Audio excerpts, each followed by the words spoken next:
su derecho a la libre determinación del Perú como un país soberano que no está una vez más ni un segundo más habituado a soportar una constitución de la dictadura. Para ir resumiendo lo que debe saberse, en la Constitución del 93 hay 3 referéndums: el referéndum consultivo o referéndum activador, que está en el artículo 31, que es un referéndum como derecho ciudadano; el referéndum como ratificación, que es un referéndum que está en el artículo 206 sobre reforma constitucional para actos previos que el Congreso ha actuado; y el referéndum para cuestiones de límites territoriales, en el que se define más o menos cómo se compone un distrito, provincia, región, etc. Entonces, nosotros vamos aquí a defender una tradición. ¿Cuál es la tradición que vamos a defender? Que por primera vez la tradición radical democrático-republicana inscriba la posibilidad de hacer un proceso constituyente no solamente con partidos políticos.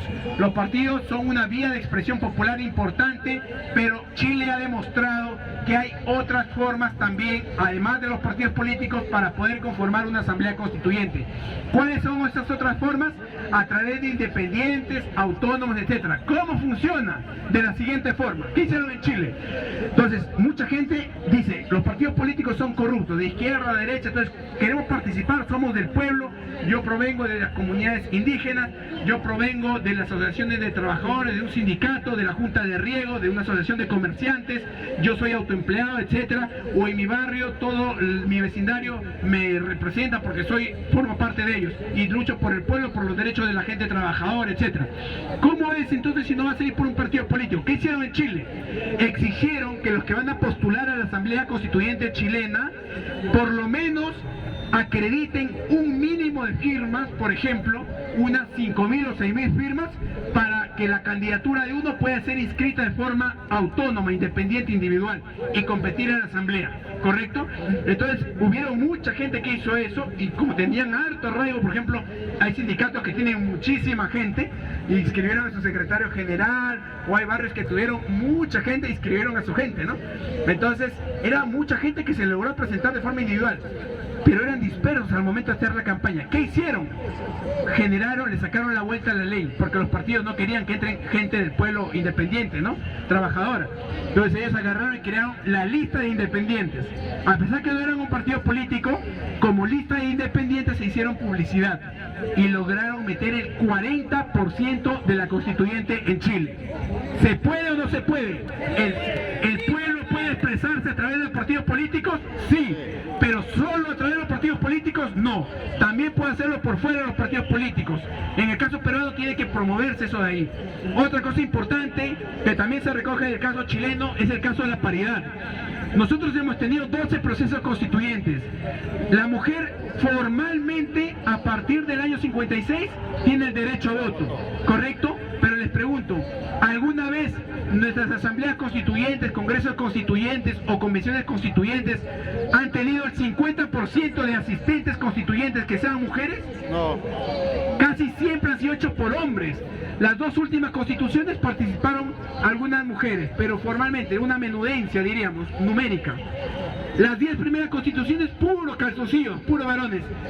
En un sistema democrático se puede soportar que el órgano plenipotenciario máximo de expresión democrática de un pueblo no tenga la mitad mujeres y la otra mitad varones, como es el pueblo. No, eso se tiene que corregir. Entonces, ¿qué es lo que tiene que pasar? Que en esta ocasión la Asamblea Constituyente sea compuesta de forma paritaria, que esté el 50% de mujeres y 50% de varones, y se elegirán pues a las 50 mujeres mejor dotadas o mejor votadas, con mejores currículos, con mejor arrastre electoral, y a los 50 mejores varones, etcétera. Pero lo importante es que en ese órgano estemos de forma igual. La gente de la diversidad sexual también se expresará a través de esa paridad. Pero lo más importante es que no se deje como carta libre, porque ¿qué es lo que va a suceder? En una sociedad machista, patriarcal, en la que muchas veces hemos vivido y crecido, ¿qué es lo que va a suceder? Va a suceder que quienes tienen el poder económico prácticamente influyan y terminen generando una mayoría ficticia otra vez, y otra vez la mitad de este país se va a ver relegado. Nosotros no podemos seguir con una constitución capitalista, patriarcal, neoliberal, absolutamente ligada a cuestiones extractivas, que no piensa en el Perú, que no está hecha por los peruanos, que no está hecha por los pueblos indígenas, etcétera. Finalmente, yo vengo, les dije al principio, de Bagua, de Amazonas. A mí no me van a venir a contar cuentos la gente que han estado ligados a la forma de toma de decisiones en el Estado peruano. Me ha tocado ver a los ministros, a los generales, previa represión, gente que ha fallecido, que se han matado o nos hemos matado entre peruanos por intereses extranjeros, que es la parte más trágica del conflicto del Baguazo. ¿Alguna constitución del Perú, algún proceso constituyente del Perú ha contenido a las naciones originarias como sujeto constituyente determinante para esa constitución? No es justo que las naciones originarias anteriores a la existencia del Estado peruano estén por primera vez representadas de forma colectiva y directa en una nueva constitución. Sí. Eso es lo que también tiene que decirse. Por eso es que lo que trabajamos es Asamblea Constituyente Popular, a través de partidos y más allá de partidos, paritaria, mujeres y varones, y plurinacional. Nunca más solo la nación criolla decidiendo por todas las naciones del Perú. Las naciones originarias que habitan el Estado peruano antes de los criollos y que superviven hasta el día de hoy, defendiendo los bosques, defendiendo los ríos, las cabeceras de cuenca, para que sinvergüenzas que ni siquiera viven, ni habitan, ni siembran con su ganadería, su agricultura, esos cerros, vengan a contaminarlos.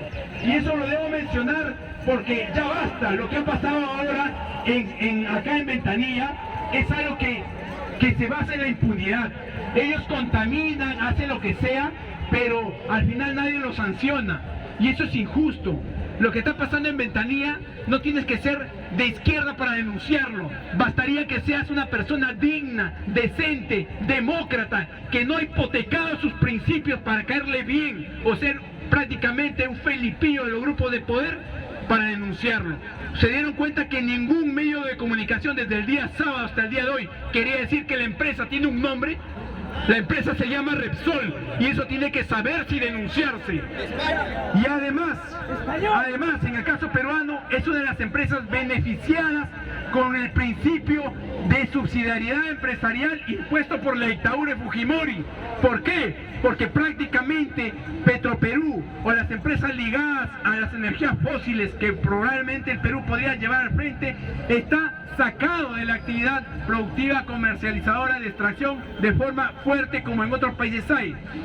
Países capitalistas tienen economías plurales, múltiples, donde la participación del Estado, la participación del mercado, la participación de las comunidades y la participación de las cooperativas forman parte de una lógica múltiple de concebir la actividad económica. ¿Qué pasa en la Constitución de Bolivia, por ejemplo, por citar un caso súper emblemático? ¿Ustedes saben cómo se llama el régimen económico de Bolivia? El régimen económico de Bolivia se llama economía plural. ¿Por qué se llama economía plural? Porque está basado en 4 actividades económicas fuertes. La actividad económica privada, la actividad económica estatal, la actividad económica comunitaria y la actividad económica asociativa cooperativa. ¿Eso no pasa acá también? En Perú hay también actividad asociativa, hay actividad comunitaria, los pueblos indígenas, las asociaciones de comerciantes. Mucha gente está mucho antes de ser interpretada solamente por lentes del sistema del capital. Y eso hay que mencionarlo porque toda la actividad económica que se hace y se desarrolla en el Perú no tiene que ser leída solamente como una actividad de hegemonía del capital que destroza el trabajo humano. No solo buscamos todos el lucro per se, ¿correcto? Muchos buscamos hacer actividad económica colaboracionista. La zona de donde yo vengo, por ejemplo, cuando va a construir en las cuencas alguien su casa porque se ha casado, viene toda la comunidad y te construye la casa. Otro se va a casar, toda la comunidad va ahí y le construye la casa. ¿Tienes que tener algún grado de beneficio particular para que eso suceda? No, es el Perú, está sucediendo. Lo que basta es reconocer parte de lo que el Perú es, pero esta vez a nivel transparente, democrático, un proceso proceso constituyente. Por eso la Asamblea Constituyente tiene que ser popular, paritaria y plurinacional. Y voy a cerrar con algo importante sobre su caracterización. Y acá es donde Perú Libre tiene miedo, y yo pienso que deberían haberlo puesto, pero no lo han puesto porque arrugaron. La Asamblea Constituyente de Perú tiene que ser una Asamblea Constituyente de plenos poderes, como fue en Ecuador con Rafael Correa, pues. ¿Por qué? Porque la Asamblea Constituyente, una vez que se instale, debería desactivar al Congreso del régimen para que pueda absorber las funciones. ¿Pero por qué? Dirían unos. Por una sencilla razón. Porque el Congreso ordinario que se tiene va a boicotear el trabajo constituyente de la Asamblea y lo puede hacer fracasar. ¿Qué pasó con Rafael Correa?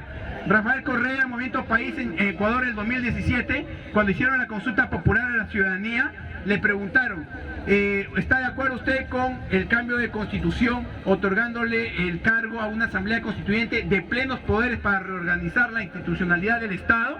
¿Sí o no? Ganó el sí. Entonces ellos llegaron a la asamblea constituyente, lo primero que hicieron fue tratar de incorporar, digamos eso. ¿Qué pasó? El Congreso le boicoteó. Empezaron a bloquear todo. Hubo un caso que llegó incluso al Poder Judicial. Tuvieron que desaforar más o menos 20 y tantos parlamentarios ultraderechistas que se negaban a eso. Y al final reemplazarlos por sus accesitarios. Y ellos, por la fuerza, tuvieron nada más que aceptar la instalación. Entonces, una vez que se instaló, lo desactivaron. ¿Qué pasó en Bolivia? La experiencia lo dice. Evo Morales cedió y dijo, no vamos a poner la palabrita. No hicieron ellos consulta. ¿Por qué? Porque había sido derrocado el sinvergüenza presidente de Bolivia de la época, asumió el gobierno presidencial interino Rodríguez Belce, que es un constitucionalista muy bueno, y él preparó el estatuto para poder llevar adelante la Asamblea Constituyente, de manera tal que cuando Evo Morales lo incorpora a fines de 2005 dentro de su programa de gobierno de ir hacia una constituyente, y él asume el gobierno a principios de 2006, ya no hubo necesidad de hacer la consulta a la gente, fue de frente ¿a dónde? A la instalación. Y en la instalación cometieron un error que Correa no había cometido, que era negociar el estatuto en parte del Congreso allá. ¿Y qué sucedió? El Congreso casi le detuvo junto con los parlamentarios constituyentes de la derecha. Por 7 meses le detuvieron la constituyente. La constituyente de Ecuador empieza el 2007. ¿Saben cuándo presentan la constitución? El 2008. En lo lógico, en lo razonable. ¿Cuánto dura una asamblea constituyente en funciones? 12 meses máximo. 10 meses normales o 9 meses ordinarios y 2 meses o 3 meses extraordinarios, prorrogables. Un año máximo, ¿no? ¿Saben cuándo empezó la constituyente de Bolivia? El 2006. ¿Saben cuándo acabó? El 2009. Enero del 2009. ¿Qué pasó ahí? El boicot de la derecha. Fue tan fuerte el caso en Bolivia. Bolivia era uno de los países con mucha más colonialidad, que la extrema derecha boliviana quiso partir a Bolivia en dos, en la media luna, de los que están desde Tarija y el Beni hasta Santa Cruz, y los que están al otro lado, en La Paz, Cochabamba, etc. Entonces se fueron a votación, pero perdieron. ¿Por qué? Porque el pueblo mandó. La voz del pueblo y la voz de Dios, y eso se tiene que hacer respetar siempre, aunque les duela, carajo.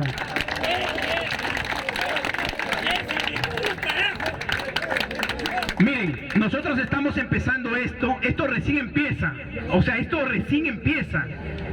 Yo estoy dando este discurso, esto que va a quedar grabado en el Facebook para que se comparta con muchas más personas que quizás me están escuchando de mi tierra, de Bagua, de Amazonas, que me estén escuchando en Puno, me estén escuchando en Loreto, en Pucallpa, quizás en Berlín, en París, en Madrid, en Estados Unidos, en Italia, en África, en Asia, en otros lugares.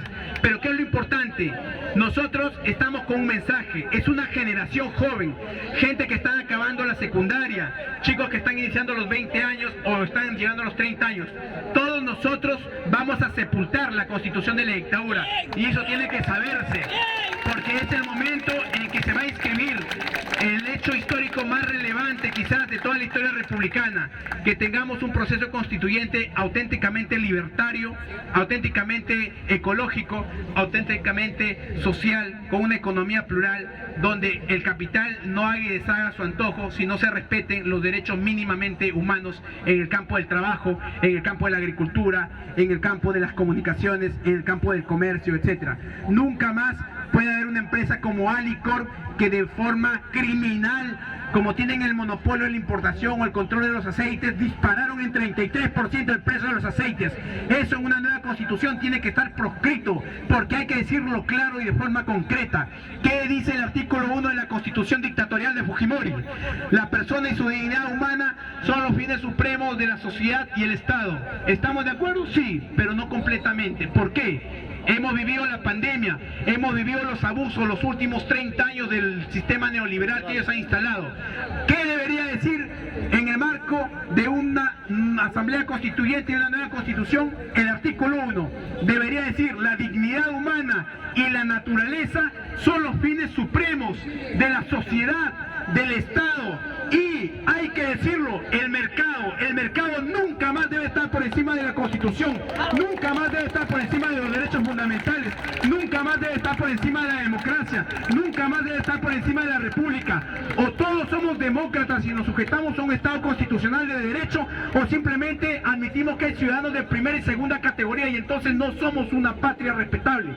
Nosotros queremos ser una patria respetable, queremos tener mínimamente bases dignas para poder construir nosotros compartido. No queremos tener el país que tenemos. A nosotros nos está tocando esta responsabilidad ahora. Pienso que no lo vamos a dejar, vamos a morir, vamos a dejar el aliento en cambiar esto, pero tenemos que ser conscientes de algo. A nuestros padres les mintieron. Toledo, Alan, Humala, PPK, Vizcarra, Merino, Sagasti, y esperemos que Castillo esté a la altura del momento histórico y no traicione, porque hay que decir claro, no vamos a soportar que esta generación sea nuevamente engañada por la clase política y la clase empresarial, por los politiqueros y los mercantilistas que han hecho y deshecho en este país. Ya basta, este debate no es un debate nuevo, tiene más de 20 años, más de 2 décadas. Hay 4 formas para salir de la Constitución del 93 que les voy a mencionar en este momento. El primero es la teoría del restablecimiento constitucional. ¿Cuándo se discutió esto? Cuando cayó la dictadura. ¿En qué se basa? En que la Constitución del 79 tiene el artículo 307. ¿Qué dice el artículo 307? Dice: si por causa de fuerza o violencia la Constitución del 79 es puesta entre paréntesis, una vez que ese sistema de fuerza o violencia sea derrocado, puede usarse el restablecimiento constitucional para retornar los efectos jurídicos de la Constitución del 79 a un estado de regularidad, de normalidad, y seguir como debía siempre haber sido, y ese paréntesis autoritario, dictatorial, de facto, de violencia, ser luego juzgado en el marco de la Constitución, que nunca debió dejar de ser. Eso de ahí debieron aplicarlo el año 2000-2001. Pero ¿qué hizo Paniagua? ¿Qué hizo la gente de ese momento? Cometieron un grave error. ¿Saben cuál fue el error? Cuando el 21 de noviembre del año 2000 firman la vacancia por incapacidad moral del dictador delincuente Alberto Fujimori. ¿Saben cuál fue el error? Que Paniagua inmediatamente convoca elecciones generales. ¿Y qué debe haber convocado ahí? Elecciones constituyentes para hacer la transición a la democracia, porque jamás puede haber una democracia sustentada en una constitución de dictadura. Y eso hay que decirlo claro. El gran error del paniagüismo constitucional o el caviarismo constitucional es ese: haber admitido una monstruosidad jurídico-política mediante la cual nos venden la idea de régimen democrático, pero solventado en una constitución de la dictadura. Es un sinsentido, una contradicción. No tienes que ser de izquierda para darte cuenta, discúlpame, ¿correcto? ¿Qué es lo que correspondía? Que llame a elecciones generales constituyentes para elegir una asamblea constituyente y escribir una nueva constitución. No se hizo. Ahora, volviendo al tema del restablecimiento constitucional, que es la primera forma de 4 formas para salir del régimen del 93. Entonces, tenían en ese momento, al año 2000-2001, habían pasado 22 años de la Constitución del 79, ¿correcto? Podrían haber aplicado el restablecimiento constitucional, y los 8 años de dictadura, desde el 92 hasta el 2000, se hubieran procesado penalmente, se hubieran anulado contratos lesivos, se hubieran anulado los contratos ley, se hubieran recuperado muchas cosas, pero las élites de ese momento no estuvieron a la altura, negociaron la continuidad del régimen, y la izquierda de ese momento estaba pulverizada, y dentro de las izquierdas estaban hechas añicos, porque venían de un proceso de violencia política y no se habían recuperado, ¿correcto? Eso 20 años después, un 2021, un 2022, esto es 42 años después del 79, ¿es una alternativa para salir de la Constitución del 93? Ya no lo es más. El restablecimiento constitucional formalmente sí es una vía para salir de la Constitución del 93, pero prácticamente ya no. Hay una realidad, hay un país que ha cambiado, no se puede regresar al año 79 porque el Perú cambió. Necesitamos una constitución de nuestro tiempo, con un modelo, digamos, de un procedimiento de nuestro tiempo. La segunda forma para salir del régimen del 93 es aplicar lo que ya falló también. ¿Saben cuál es la segunda vía? La segunda vía era hacer un proyecto de nueva constitución en la Comisión de Constitución del Congreso y que se apruebe a través del mecanismo del 206. O sea, se le presenta al pueblo que en un referéndum para que diga si está a favor o en contra. Esa vía ya fracasó. El año diciembre de 2001 salió la ley 26700, que es la ley mediante la cual se elimina de la Constitución la firma del delincuente dictador Alberto Fujimori en el artículo 1, y además se ordena al Congreso del 2001 que por favor en la Comisión de Constitución elabore un proyecto de nueva Constitución tomando como documento base la Constitución del 79, pero haciéndole reformas actualizantes. ¿Es correcto? Correcto. ¿Quién estuvo a cargo de eso? Henry Pease. Aceptó el encargo.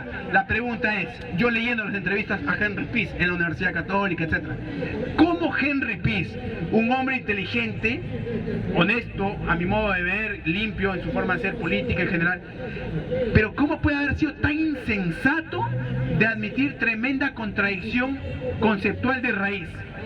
Les pregunto, yo les expliqué al principio teoría general de derecho constitucional sobre reforma constitucional y poder constituyente. Les pregunto, ¿un poder constituido puede escribir una nueva constitución? Son cosas distintas. El poder constituido, Congreso, jamás escribe una nueva constitución. ¿Quién escribe una nueva constitución? El poder constituyente. ¿Y quién ejerce el poder constituyente? El pueblo soberano del Perú, les guste o no, caray. Eso hay que decirlo claro. Y esta segunda vía para salir del régimen del 93 fracasa. En diciembre del 2001 Henry Pease acepta el encargo por parte de Toledo. 2002 empieza a trabajarlo. 2003, 2004 llega, presentan el proyecto de nueva constitución, llega al pleno. ¿Y saben qué sucede? Toda la derecha se voltea. Unidad Nacional, PPC, el APRA, todos se voltean. Y solito se queda el profesor y saca el proyecto de nueva constitución en un librito que lo publica el Fondo Editorial de la Universidad Católica. Jersey, Rosa María Palacios, María del Carmen Alba, todos los constitucionalistas del viejo régimen, ¿qué están diciendo? Que volvamos a hacer eso, que esa es la vía, que tenemos que pedirle permiso al Congreso para escribir una nueva constitución. ¿Ustedes creen que 20 años después del fracaso de esa experiencia, la gente joven, 18añera, 20añera y 30añera, va a soportar una vez más un engaño de ese tipo como lo hicieron a nuestros padres? ¿Como lo hicieron a nuestros abuelos? Nosotros no vamos a admitir caer en el engaño irresponsable de algo que ha fracasado, porque Albert Einstein decía que no se puede esperar resultados distintos si sigues haciendo siempre lo mismo. Escúchame bien, Rosa María Palacios, Jaime de Altaos, Grupo El Comercio, poderes fácticos, económico, mediático, empresarial, religioso. Nosotros no vamos a hacer lo que ustedes quieren porque ustedes no son titulares del poder constituyente. Los únicos titulares del poder constituyente es el pueblo soberano del Perú, y eso se va a resolver en un referéndum consultivo sobre nueva constitución vía asamblea constituyente, les guste o no escucharlo. La tercera forma para salir del régimen del 93, ¿cuál es? Es la vía chilena. ¿Qué hicieron en la vía chilena? Ellos tampoco tenían. El artículo 129 de la Constitución dictatorial chilena, escrita a sangre y fuego, matando chilenos, decía sobre la reforma constitucional que todo tiene que hacerse enmiendas nomás, cosas parciales, limitadas, no una nueva constitución. Pero fue tanto el estallido del pueblo chileno. Yo estuve una semana, a la semana que reventó el estallido, en octubre del 2019, estuve en Chile. Tuve la oportunidad de estar en Chile porque me iba hasta la Argentina para ver el cambio de mando de Fernández, que acababa de ganar la presidencia en la Argentina. Y en la ida no me dejaron entrar en el aeropuerto. Me tuve que ir hasta la Argentina, y en el regreso ya pude entrar. Me fui hasta el centro, todo. Y algo que me di cuenta conversando con todos los compañeros chilenos, los profesores de Derecho Constitucional, etcétera, es lo siguiente. Hasta un día antes, el estallido social constituyente de Chile revienta, ¿cuándo? El 18 de octubre del 2019, fecha histórica, no solo para Chile, sino para todos los pueblos del mundo. ¿Ok? ¿Por qué? Un día antes, ellos ni siquiera creían que podían cambiar la Constitución de Chile. Chile estaba visto como el paraíso neoliberal, el modelo neoliberal salvaje, todo lo que quieran, pero que sí funciona, que da plata, que da dinero, lleno de puros bemoles, pura propaganda. Así como acá la propaganda la centraliza el diario Gestión, y del diario Gestión le copian todos los periódicos chiquitos del Grupo del Comercio, incluso La República también le copia al Grupo Gestión, y Gestión le copia todo al Instituto Peruano de Economía, que es un instituto formado para apoyar la dictadura cívico-militar de Fujimori de los 90 con Roberto Abusada, que está metido en la corrupción de Odebrecht, y ahora dejaba a su pupín Diego Macer, etcétera, al cargo de esa irresponsabilidad. Allá hicieron exactamente lo mismo. Todo eso ahí era pura propaganda. Ellos no creían que podían hacer esto, pero ¿saben en qué falló el régimen? Que ya estaba, la gente estaba, ya no daba más. Yo llegué, me tomé un desayuno, creo que me salió como 50 soles. ¿Cómo es posible que Chile sea tan caro por la vida misma? ¿Cómo es posible que sea, no sé si ustedes saben, pero Chile es el país que tiene la vida humana más privatizada de toda América Latina? Carísimo. Tienen todo en Chile. Cambiaron, hay semi-esclavitud laboral, igual que acá, ¿no? Como siempre, en el capital. Pero allá es peor, porque no solo estaban esclavizados a eso, estaban esclavizados a la deuda, a las tarjetas de plástico. La sociedad chilena estaba esclavizada, usaban la tarjeta de crédito hasta para comprar comida, o sea, ya había superado todo. Era una sociedad esclavizada a vivir para pagar deudas, y eso ya no era posible. Entonces habían subido el precio del metro 30 céntimos nada más, 30 no más. Pero ¿qué sucede? Comparando, por supuesto, ahorita digo ahí, 30 céntimos nada más. Los niños, los nietos, los hijos ya no veían a sus padres, no veían a sus abuelos. 30 céntimos por 5 días a la semana, por 30 días al mes, ya es plata. Si tienes 2 o 3 hijos, ya es plata. Si tienes que ir tú al trabajo, ya son 5. Correcto, 6. Si ya no te daba la plata, ¿de dónde ibas a pagar? El pueblo chileno salió no porque se le dio la gana y se levantó con el pie derecho o el pie izquierdo ese día. Se levantó porque era la única forma de defender su libertad frente al capitalismo salvaje explotador en ese momento en Chile. Y no solamente por eso triunfó el movimiento allá, lo hicieron gente joven de los colegios. Yo he estado con gente colegial, chicas y chicos, gente de 12, 13 años, 14 años organizados, pero que hasta ese momento no creían que tenían ese poder. Lo hicieron, lo convocaron por Facebook, muy parecido a lo que hicimos nosotros acá cuando nos tomamos la ley por el fin. Nosotros lo convocamos por Facebook, nos fuimos a dormir una noche y al otro día nos levantamos y nuestra convocatoria tenía como 30.000 likes. Entonces, en las marchas que nosotros sacamos acá fueron 5 marchas, ¿no? El 18 de diciembre del 2014, el 22 de diciembre del 2014, el 29 de diciembre del 2014, el 15 de enero del 2015 y el 26 de enero del 2015, cuando derrotamos y tumbamos esa ley semiesclavista que iba prácticamente a precarizar de forma orgánica el trabajo joven. Allá pasó exactamente lo mismo, pero fue tal la represión que mataron gente, destrozaron gente, quemaron. El gobierno los mataba y luego incendiaba locales, ponía los cuerpos de los muertos ahí y decía, lo han hecho los protestantes, para criminalizar a la gente. Chicas violadas, gente sin ojos, como una política de represión, detenidos y desaparecidos. ¿Quién era el ministro del Interior? Un ministro de Pinochet. En el gobierno de Piñera. Fascismo auténtico. Obviamente, o sea, la represión en su grado puro y duro. Fascismo institucionalizado, normalizado, en el marco de una constitución dictatorial que desde 1980 hasta el 90 había sido, digamos, dirigida por el dictador, el autor de esa constitución, y del 90 hasta esa época por todos los gobiernos de elección formalmente democrática, pero que no eran capaces de cambiar el núcleo central de la Constitución de Chile. Entonces, en este tercer momento, esta tercera vía para salir del régimen del 93, ¿qué es lo que hay que decir? Que ellos crean una vía. ¿Cuál es la vía? Como la constitución de la dictadura de Pinochet no les permite hacer el cambio de constitución, pero la protesta fue tan fuerte y el gobierno había cometido tantos crímenes atroces, horribles, que habían matado a chilenos. Un mes después, el 15 de noviembre del 2019, la gente había forzado a que todos los partidos políticos y los empresarios de ese momento se sienten a firmar un acuerdo que lo titularon Acuerdo por la Paz y la Nueva Constitución. Acuerdo por la Paz Social y la Nueva Constitución. Búsquenlo en Google, ahí está. Y ahí dice que van a hacer una nueva constitución incorporando el mecanismo de asamblea constituyente o de convención constitucional dentro del artículo de reforma constitucional de la Constitución chilena. La Constitución chilena en el artículo 129 es reformado usando el propio artículo 129 para incorporar otro mecanismo, que es el de la nueva Constitución.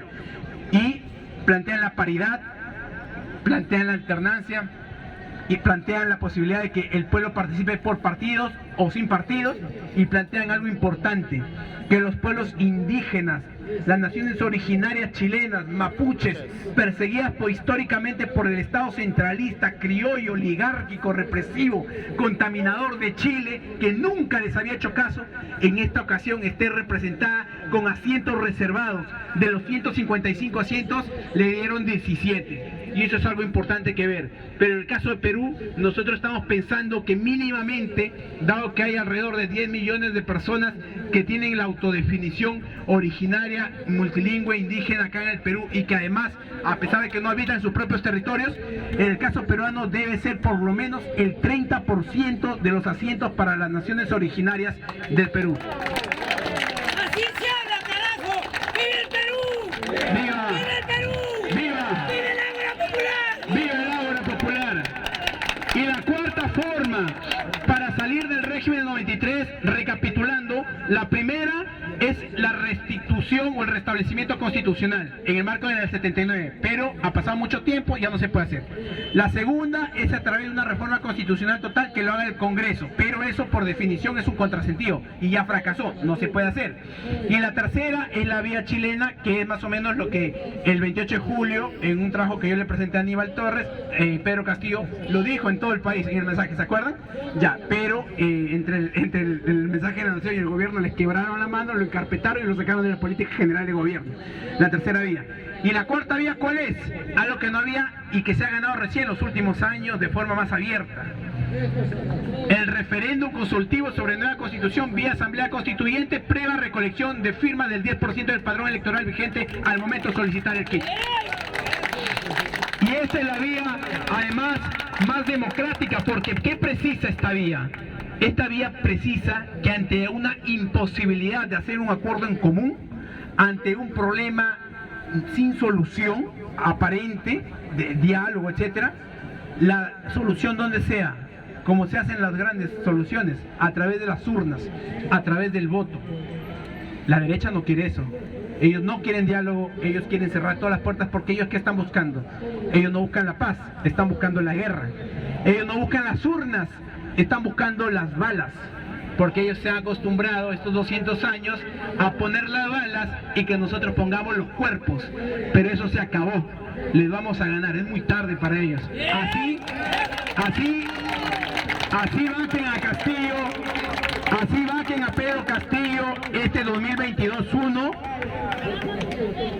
vamos a hacer el referéndum, les guste o no, y ese referéndum va a salir a pesar de ellos, a pesar de ellos.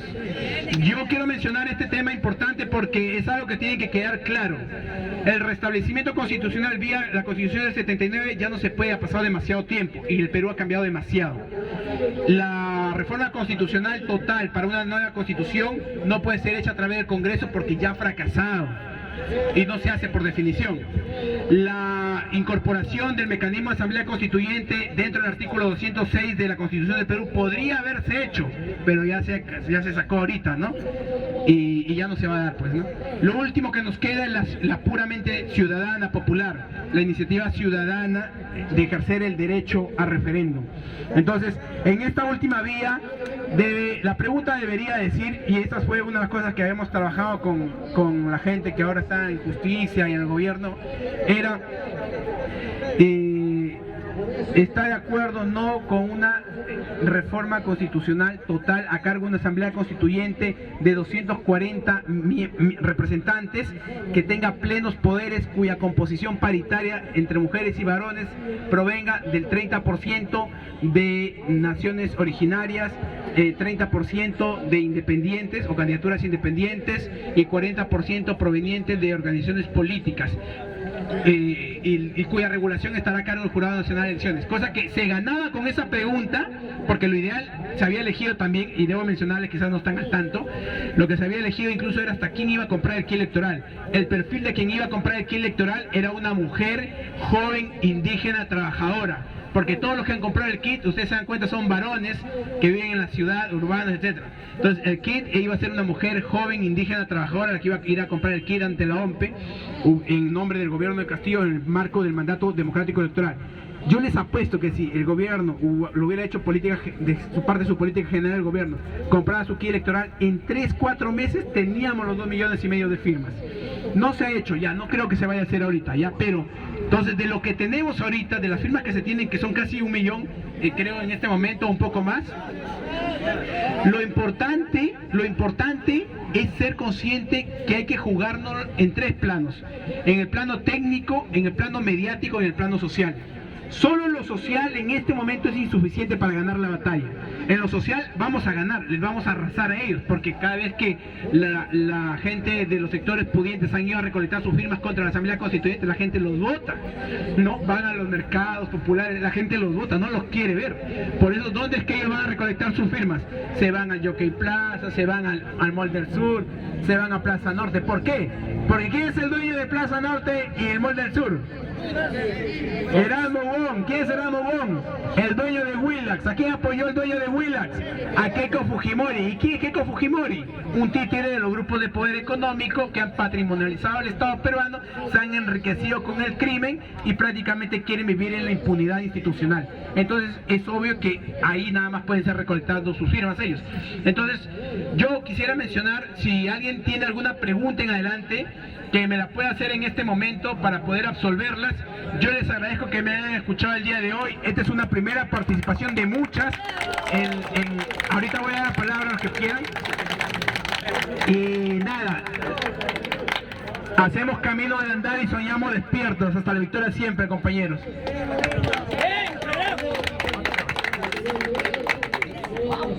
Ya, a ver, vamos a coordinar. Escúchame, ¿eh? Solamente preguntas, 5 nada más. Solamente preguntas, no van a exponer acá. Van a preguntar. Ya, a ver, empezamos con el señor, a ver. Por acá, por acá, por acá, por acá. Preguntas sobre el tema. Preguntas sobre el tema. Preguntas sobre el tema, pero también por favor sin cortapisas. Porque esta es una plaza democrática. Lo que te voy a preguntar,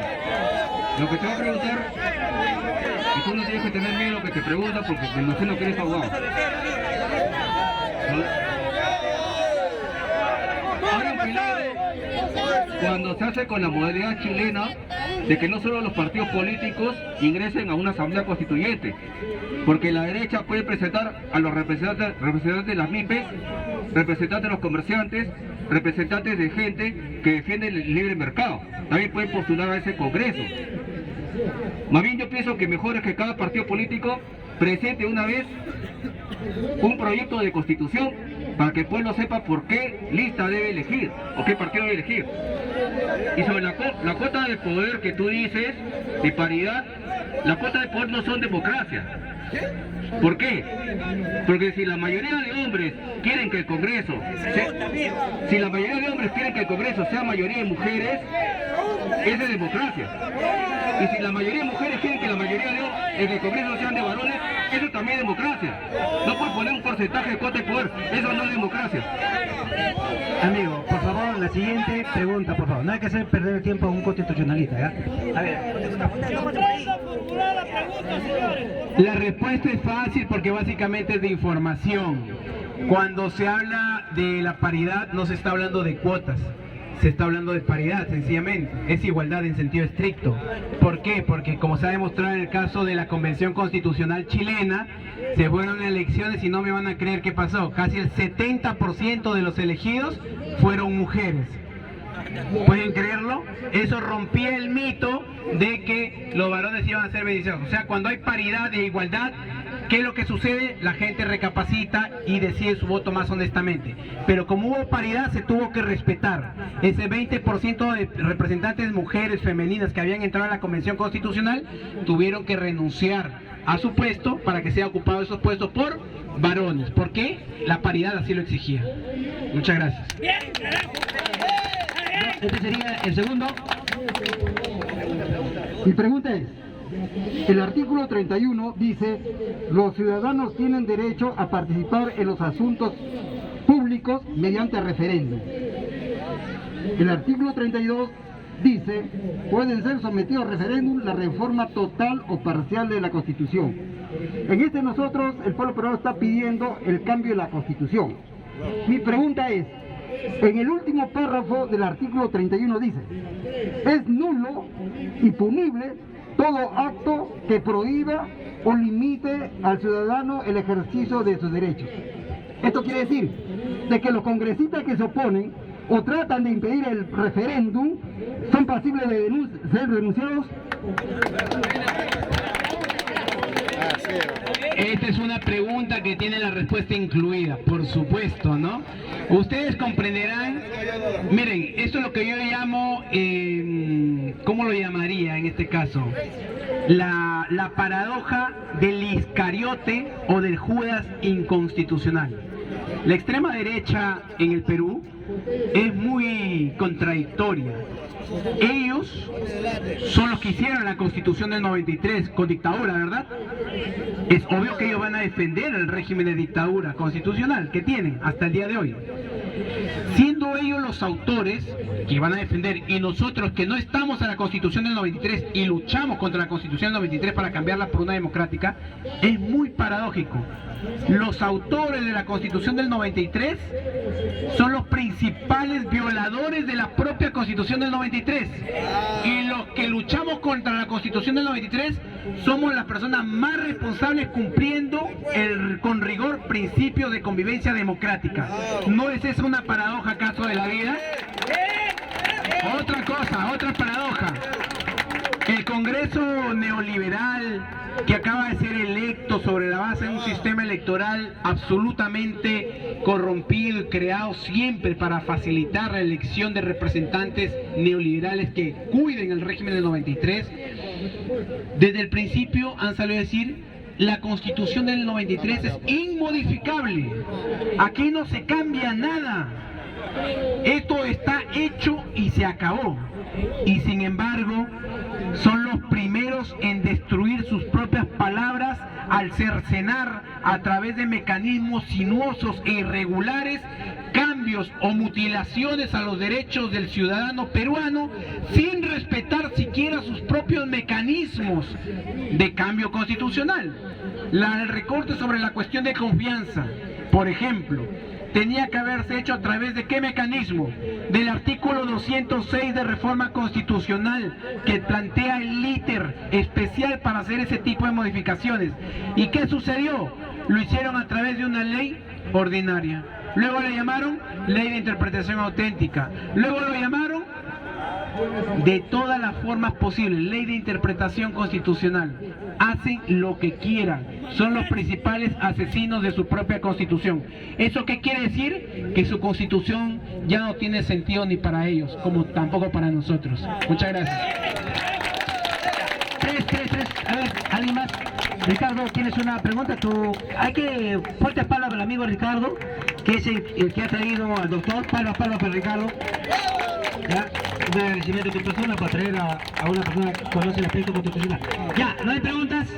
Entonces yo la última pregunta, doctor, ¿le parece? Ya, mire, usted ha hecho mención a algo que no sabía, gracias, le agradezco, hay muchas cosas que he aprendido con usted. Ha hablado de 3 tipos de referéndum: el 31, el 206, y hay otro que sería el tercero sobre sobre el territorio, la demarcación territorial. ¿En qué artículo está ese? ¿Ha visto Constitución? Claro, el 31 es un pedido popular, ¿no? Se entiende la participación popular. A ver, vamos a sacar al doctor. Ya, mientras el doctor lo está ubicando, el 206 ya viene a ser que ese referéndum pase por el Congreso.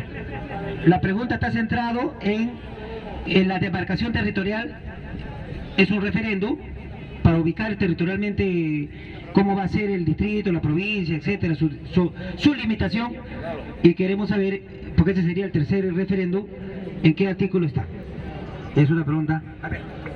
Sí, en el 32.4 lo pueden ser sometidas a referéndum las materias relativas al proceso de descentralización, dentro de las cuales está la división político-administrativa de ese tema. Ahora, ¿cuál es el detalle que ustedes tienen que saber? Me he olvidado de mencionar las etapas del proceso constituyente. Tienen que también aprenderlo. Por teoría general, el proceso constituyente tiene 6 etapas. 6. Primero, el referéndum consultivo, que es el referéndum de entrada, el referéndum activador del poder constituyente, en el que se le pregunta a la gente, ¿quieres o no una nueva constitución? La gente dice no, no pasa nada, se vuelve a su vida regular. Dice sí, vamos a escribir una nueva constitución, ¿correcto? El segundo momento son las elecciones para elegir los miembros a la Asamblea Constituyente. Segundo momento, ¿correcto? El tercer momento es la Asamblea Constituyente en funciones. Yo les he mencionado, en el caso de Bolivia, fue 9 meses ordinarios, 3 meses extraordinarios, y luego tuvieron que pedir prórroga más por los problemas que les comenté. El cuarto momento es la entrega del proyecto de nueva constitución en un acto público a todo el país. Esto es, acabó la Asamblea Constituyente, entrega el producto de trabajo constituyente, que es el proyecto de nueva constitución. El quinto momento es otro referéndum. Son 2 referéndums. ¿Cómo se llama el quinto momento del referéndum? Es el referéndum ratificador, el referéndum de salida, de cierre, como se le dice, ¿correcto? Este referéndum puede ser aprobatorio o reprobatorio, ¿correcto? Puede ser que haya hecho todo el trabajo constituyente, un proyecto de nueva constitución, y sin embargo la gente dice, no, esa constitución no, conmigo no. Y niegan la nueva constitución, que es lo que pasó en octubre del 93, cuando la gente votó no a la constitución dictatorial de Fujimori, pero que con trampa le impusieron a nuestros abuelos, ¿correcto? Y el sexto momento, ¿cuál es? El momento de entrada en vigor de la nueva constitución. Castillo tuvo razón en campaña cuando dijo algo. Vamos a desactivar todo, dijo él, ¿no? Y vamos a ir a la constituyente, de una nueva constitución. Tiene razón. Cuando entre en vigor una nueva constitución, se desactivan todos los poderes que están construidos en el marco de la constitución vieja. ¿Por qué? Porque todos pasan a formar parte de la nueva constitución. ¿Me dejo entender? Entonces se desactiva la Defensoría del Pueblo, el Tribunal Constitucional, todo. Porque todo pasa a ser irradiado por la nueva fuerza constituyente que la nueva constitución plantea. Va a haber obviamente también quizás las mismas instituciones, quizás con otros nombres, con funciones mejoradas, potenciadas, corregidas, mejor limitadas, etcétera, pero en el marco de una nueva constitución. Ahora, ¿cuál es la particularidad con el caso peruano? Que en el caso peruano, mientras en otros países cada vez que hay una diferencia irreconciliable sobre una nueva constitución, sobre un tema muy álgido público, lo que se acostumbra es simplemente decir, ¿sabes qué? Vamos a hacer una consulta al pueblo, para que el pueblo decida sí o no a tal cosa, ¿verdad? En el caso peruano está arreglado eso, le han puesto una regla, que es recolección de firmas. Por eso que en el caso peruano diríamos que hay una 7ª etapa, porque hay una etapa anterior inicial. ¿Cuál es esa etapa anterior inicial? La recolección de firmas. Esto es la convocatoria legítima a un referéndum consultivo, activador, sobre nueva constitución vía asamblea constituyente, requiere necesariamente cumplir con el requisito de los 2.530.000 firmas para que pueda darse, ¿me entienden? Y eso no es poca cosa, es muy difícil, es un trabajo maratónico, titánico, colosal.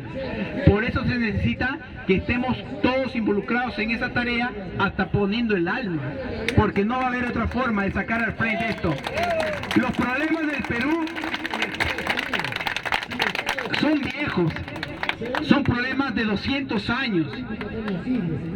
Quizás eso en un semestre Castillo no lo va a poder solucionar, en un año quizás no llega, se va a su casa, lo botan. Los problemas del Perú siempre han sido complicados. Lo que no podemos admitir es que la gente que ha gobernado de manera centenaria, bicentenaria este país, venga a dar clases de democracia cuando ellos impusieron un régimen con dictadura. Vengan a dar clases de buenas maneras políticas cuando ellos se acostumbraron a fagocitarse y a patrimonializar el Estado. Vengan a hablar de estabilidad fiscal, económica, de gobernabilidad, cuando la única forma de gobernabilidad que ellos han entendido siempre es con la paz de los cementerios, donde el pueblo ponía los cuerpos y ellos ponían los ataúdes. Eso no puede volver a suceder en esta patria.